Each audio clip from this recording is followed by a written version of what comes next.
bienvenue sur cette vidéo de ballo sponsorisée par Kinder Bueno. Donc plus sérieusement, c'est une vidéo déballage de la version, je sais pas si c'est collector, enfin bref. En tout cas, ce qui est sûr, c'est que vous avez toute la série, l'intégrale, avec les deux films. Ce qui est plutôt cool, parce que moi, à la base, moi je cherchais juste la série, je m'en foutais un peu des films. Mais bon, si on a les films, pourquoi pas. Pour le prix, ça tourne aux environs de 75-80 euros. Donc c'est quand même cher payé.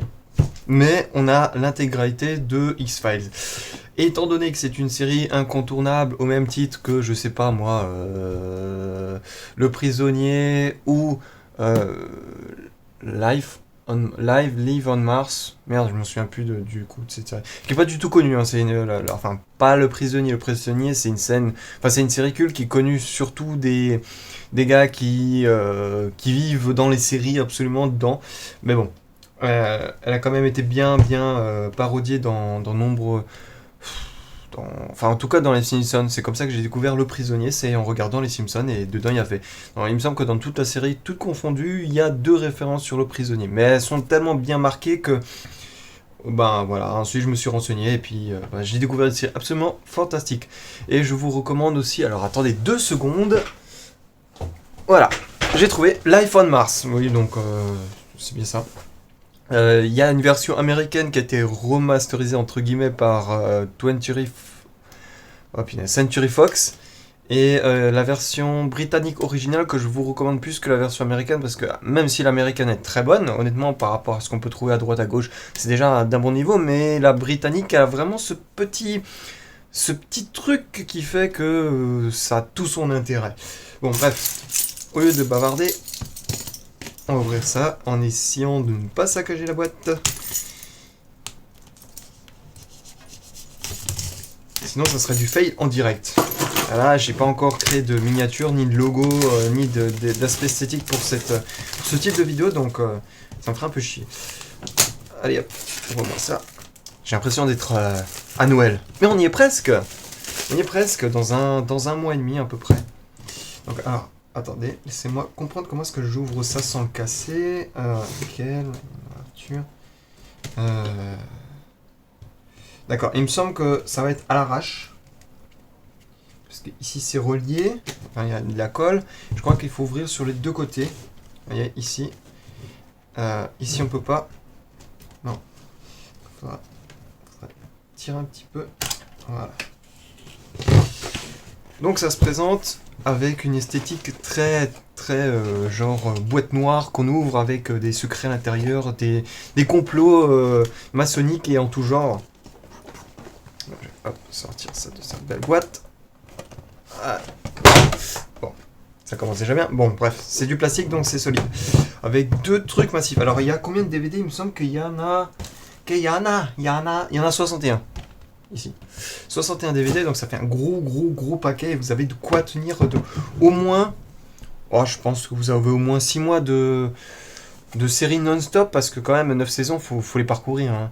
Alors je recommande bien évidemment les 2 premières saisons qui sont absolument incontournables. Alors le reste, malheureusement j'ai pas vu.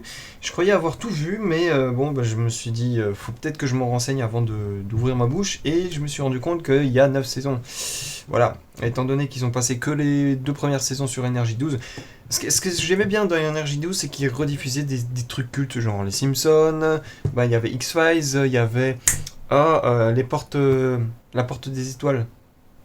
Putain, merde. Comment est-ce que ça s'appelle? C'est aussi une série culte. Stargate, voilà, Stargate. Série culte aussi. Et ils diffusaient tout ça. Je pense que, à mon avis, les droits ne devaient pas être très élevés. Et puis, bon, la demande est toujours là. Donc, ils se sont dit, hop, allez, on fait une razzia sur des éléments culturels vieux, mais qui sont toujours demandés. Comme ça, on fait bingo, on fait bongo bingo, et puis on tape dans le bon. Donc voilà, c'est comme ça que j'ai vu les premières saisons et que j'ai absolument adoré. Donc ça c'est saison 8, épisode saison 8 et 9, saison 4, saison 1 à 4. Donc ils ont réussi à foutre saison 1 à 4, saison 8 et 9. Non, saison 4 à 8. Oui d'accord, autant pour moi, parce que je me disais comment est-ce qu'ils ont fait que pour caser une saison, alors que là il y en a 4. Voilà. Donc je regarde juste les suppléments, documentaires, commentaires audio, spots TV internationaux. Parce que ça a été vraiment une série absolument folle. Elle a vraiment changé la face du monde. C'est une série culte. Autant au niveau économique qu'artistique. Documentaire, reportage, commentaires, démo du jeu. Sérieux? Démo du jeu? Ah punaise, ça c'est pas mal ça. Maitreya 2.0 sur PlayStation 2. Ouais, ça faudrait que je vois.